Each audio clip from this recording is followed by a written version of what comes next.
Let us revise electrochemistry. Electrochemistry. And the first we will discuss about the galvanic cells. And galvanic cells converts chemical energy into electrical energy. Chemical energy into electrical energy. And these galvanic cells are spontaneous. And these galvanic cells involves redox reactions. Redox reactions. Reaction which involves both oxidation and reduction. Now, oxidation is defined as loss of electrons, and reduction is defined as gain of electrons. And we have two other important terms. One is oxidizing agent or oxidant. Oxidizing agent gains electrons. So all nonmetals are oxidizing agents, and reducing agent loses electrons. Another important term is that galvanic cells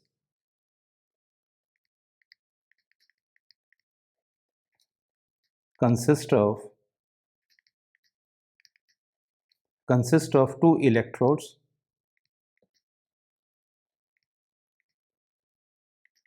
One is called anode. Anode is one at which oxidation takes place. Oxidation takes place. Anode is electron producer. And as a result, it's a negatively charged. Cathode is at which reduction takes place.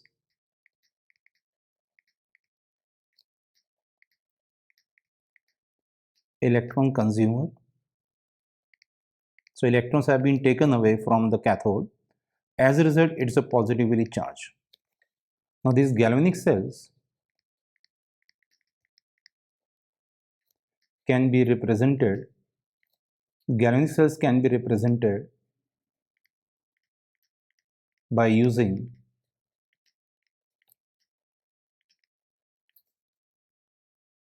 double vertical line notations.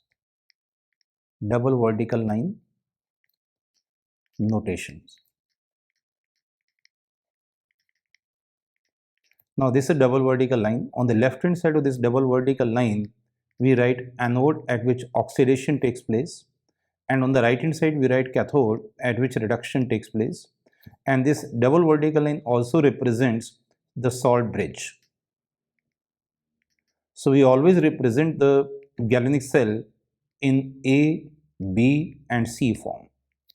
Now let us take these examples. You have to keep these 3 points in mind. One is that no stoichiometric coefficient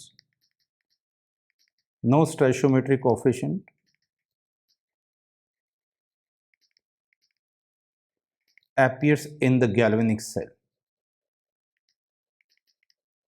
In the galvanic cell. They may appear in the redox reaction but not in the galvanic cell. Second point is no neutral substance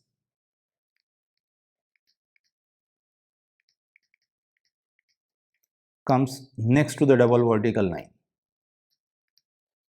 Next to the double vertical line. They always comes at the ends. Third point is when there is no solid surface, whenever there is no solid present, you have to write platinum. So keep these 3 points in mind when you are writing the galvanic cell on paper. Now let us take this example. Now first example is this. It's a zinc solid plus twice of Ag plus aqueous gives zinc 2 plus aqueous plus twice of Ag solid. So this is our oxidation, zinc to zinc 2 plus. So this comes as a anode on the left hand side, and silver plus to silver is a reduction, and this comes on the right hand side of the double vertical line as a cathodic reaction. So our cell is this, zinc solid is getting oxidized to Zn2 plus aqueous, and silver plus, again you should not write any coefficient in the galvanic cell, gives silver solid. And since this is a cathode, it is a positively charged, and zinc is acting as anode, so is negatively charged. Now second example is this, it's H2 gas plus copper 2 plus aqueous gives twice of H plus ion aqueous plus copper solid. Now in this case our cell is H2 gas is getting oxidized to H plus ion, again no coefficient, copper 2 plus is getting reduced to copper solid on the right hand side as a cathode. Now on the left hand side there is no solid, so we write platinum on the extreme left. So platinum may appear on the left hand side, may appear on the right hand side, maybe on both sides, depending upon whether the solid is present or not present. Now similarly, if the cell is given, you should know how to write the net cell reaction. Now we take one example, how to convert the galvanic cell into a net redox reaction. Now one example is this is nickel solid, nickel 2 plus aqueous, and on the right hand side we have a gold 3 plus and gold solid. Now left hand side is anode at which oxidation takes place, so we write the anodic reaction as this, nickel solid gets oxidized to nickel 2 plus aqueous plus 2 electrons. Now right hand side we write a cathodic reaction at which the reduction takes place. It's a reduction of gold 3 plus 3 electrons to give gold solid. Now these are the two half reactions, but before you write the net redox reactions, electrons must be balanced. So we multiply the first half reaction by 3 and second half reaction by 2. So a net redox reaction is this, 3 nickel solid plus twice of gold 3 plus gives 3 nickel 2 plus and twice of gold solid. And the transfer of electron takes place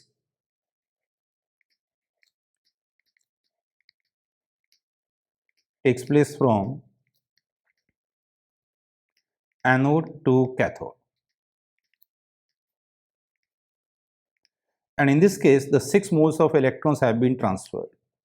So in this case, 6 moles of electrons have been transferred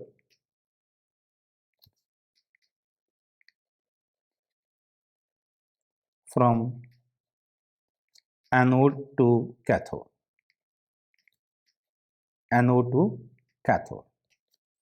Now next we'll discuss about the electrode potential. Now electrode potential is simply defined as, the affinity of an electrode for electrons. This electrode potential always refers to the reduction process.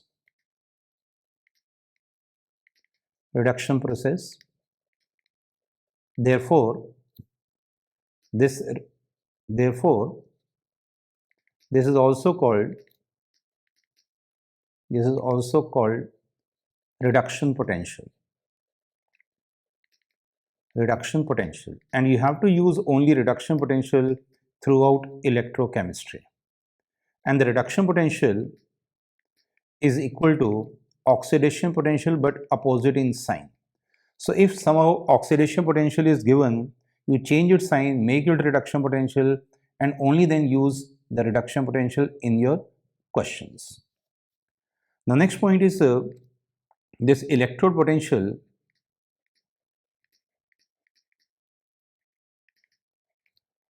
under standard conditions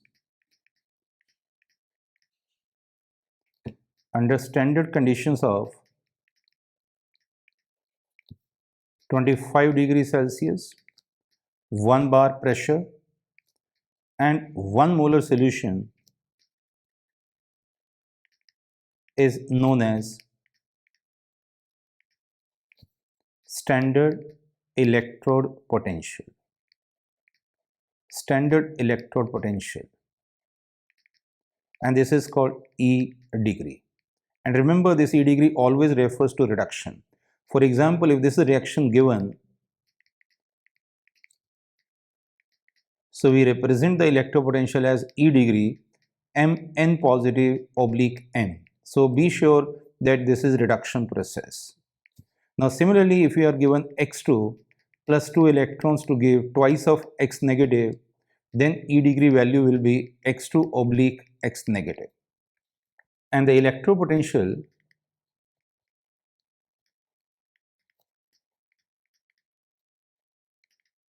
of any electrode can be measured with reference to standard hydrogen electrode, SHE. And SHE means you have a hydrogen gas in equilibrium with H plus ion of concentration 1 mole per liter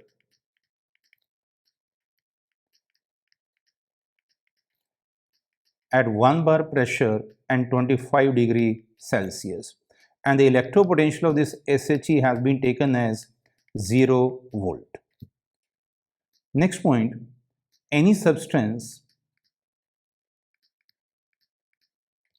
are more reactive, any substance more reactive than hydrogen will have a negative E degree value,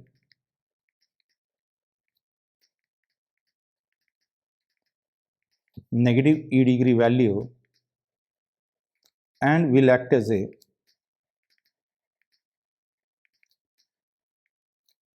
anode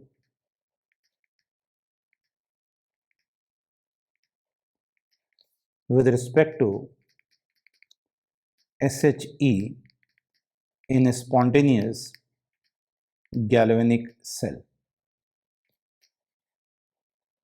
In a spontaneous galvanic cell. And for a spontaneous workable cell, E degree value of the anode should be less than the E degree value of the cathode. But remember, you have to use only reduction potential and measure these reduction potentials on the number line. For example, minus 0.4 is greater than minus 0.5. The next is the electrochemical series.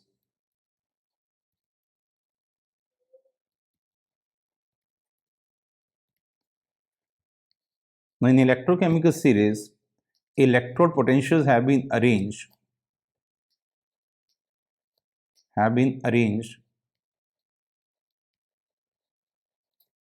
in order of increasing value.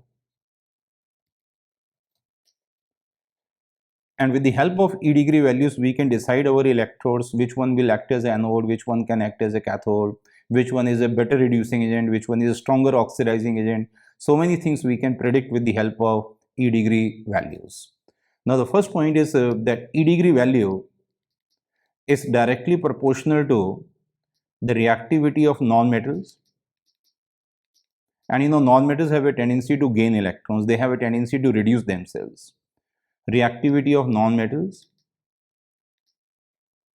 and inversely proportional to the reactivity of metals.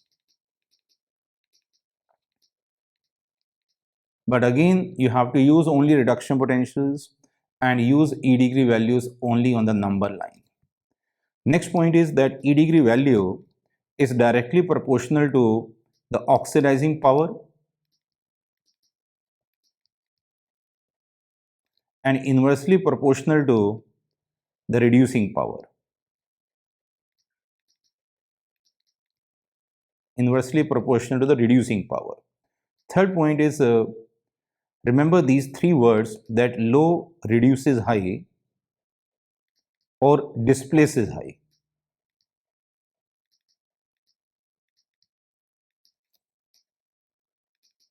Means any metal, means any substance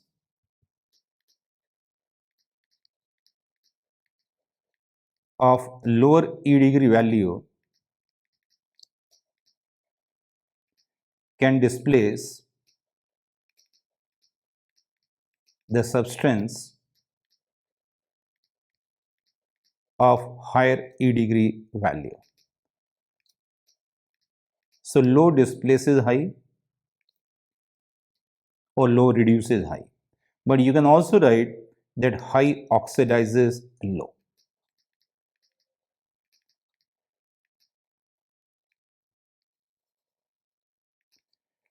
For example, if these are the potentials given, E degree values of some of the metals are given, Al3 plus oblique Al is equal to minus 1.66 volt. E degree value of the zinc 2 plus to zinc is minus 0.76 volt. E degree value of the magnesium 2 plus to magnesium is minus 2.37 volt, and E degree value of the nickel 2 plus to nickel is equal to minus 0.25 volt. Now the first point is the increasing reactivity of the metals. Increasing reactivity of the metals order is this. Now E degree value and the reactivity of metals inversely related. So magnesium has the lowest E degree value. So magnesium is the most reactive, then comes aluminium, then comes zinc, and then comes nickel. Nickel is the least reactive metal. Now the second question is that magnesium has the lowest E degree value,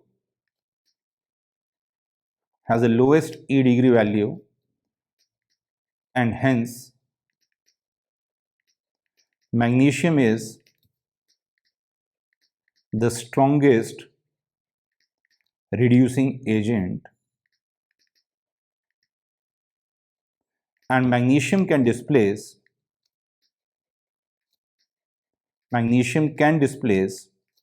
all other three metals from their respective salt solutions.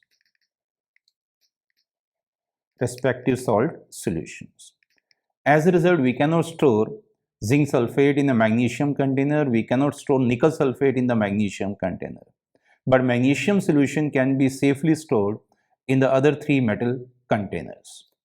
Now next point, once we know the E degree values, we can calculate the standard cell potential or the standard cell EMF. Now standard cell EMF or standard cell potential is equal to E degree value of the cathode minus E degree value of the anode. But remember again, this E degree cathode, E degree anode only refers to the reduction potentials. And once we know the E degree value, we can calculate the standard free energy change, which is also a measure of useful work done and is given by minus of NF E degree cell, and where F stands for the Faraday constant,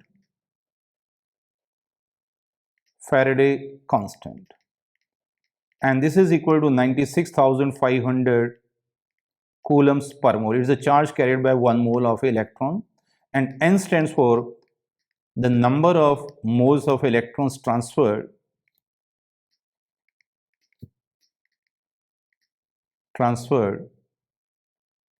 from anode to cathode. For example, we have this cell. It's a nickel solid oblique nickel 2 plus, and on the right hand side we have a cathode of copper 2 plus oblique copper solid. Now their E degree values are given. Copper potential is plus 0.34 volts, and E degree value of the nickel 2 plus oblique nickel is equal to minus of 0.25 volts.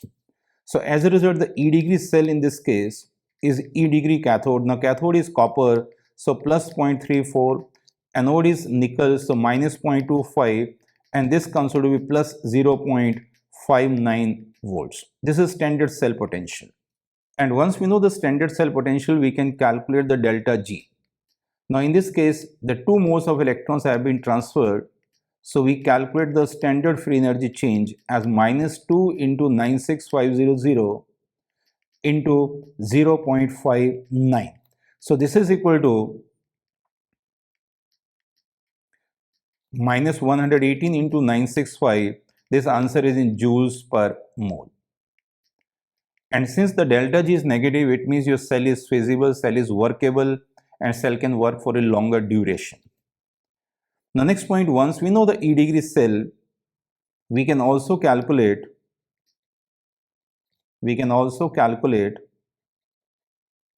the equilibrium constant. We can also calculate the equilibrium constant. Now log of equilibrium constant is equal to n into E degree upon 0.059, and this is a value at 25 degree Celsius, where E degree stands for the cell potential, standard cell potential, and n stands for the number of moles of electrons which have been transferred from anode to cathode. Now for the same nickel copper cell, log K is equal to n is 2 and E degree is 0.59, and divided by 0.059, it comes to be 20. So K is equal to 1.0 into 10 raised to power 20. So that's the value of the equilibrium constant. So this is very important relation. This is very important relation. And for any spontaneous cell,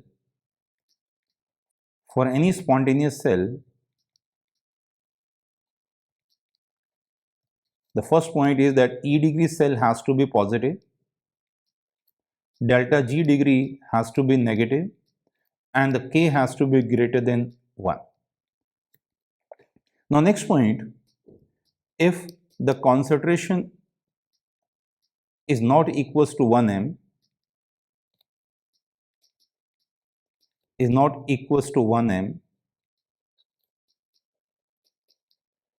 then the cell is called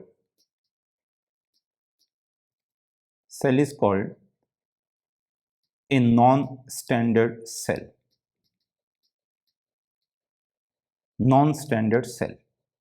And for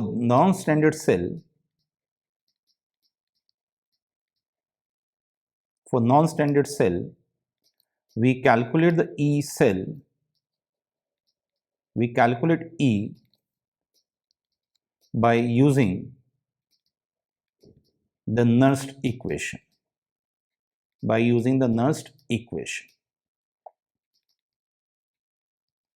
And the Nernst equation relates E with E degree. E is equal to E degree minus 0.059 upon N log of Q, where Q stands for the reaction quotient,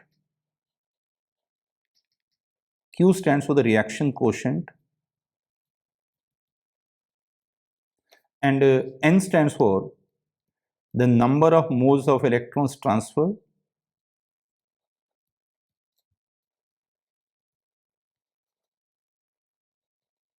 and this E degree stands for the standard cell potential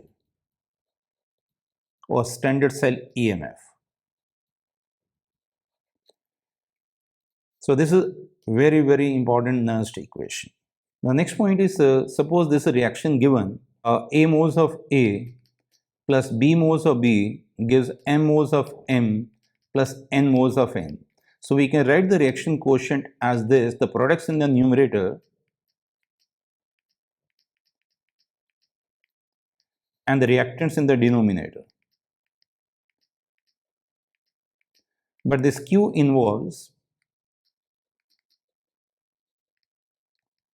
only the aqueous species. So no solid will appear in this, no liquid will appear in this, as we know that pure solid and pure liquid have a concentration equals to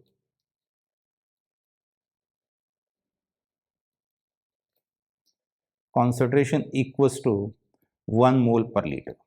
Now we take one example how to use a Nernst equation. Now suppose we are given this. It's a zinc solid, zinc 2 plus aqueous, and the concentration is 0.01 m. On the right hand side we have a silver plus aqueous, concentration is 0.01 m, and silver solid. And their electropotentials are given. Electropotential of zinc 2 plus to zinc is minus 0.76 volts, and E degree value of the silver plus to silver is equal to 0.80 volt. Now you have to proceed very systematically when you are using the Nernst equation. We have to find three things: E degree, N, and the Q. Now since the cell is already given and we know that E degree cell is equal to E degree cathode minus E degree anode. So E degree cell is equal to cathode is silver plus 0.80, anode is zinc, it's minus 0.76 volt, and this is equal to plus 1.56 volts. So this is E degree. So this is the first point, we have calculated E degree. Now to find the value of the N factor, you have to write the two half reactions.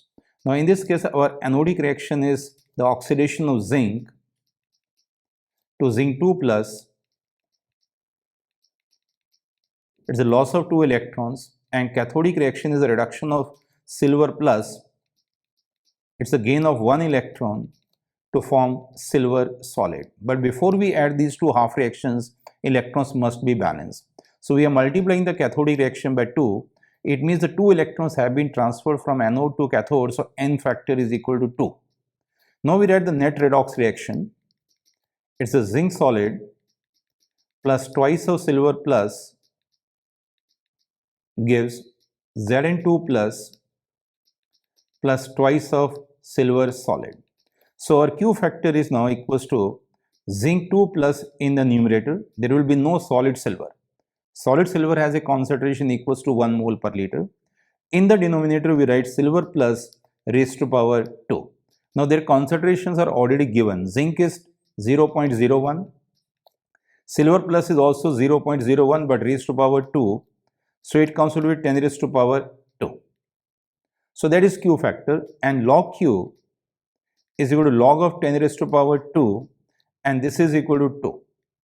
Now we know all these three things. We know log Q, we know N factor, we know E degree.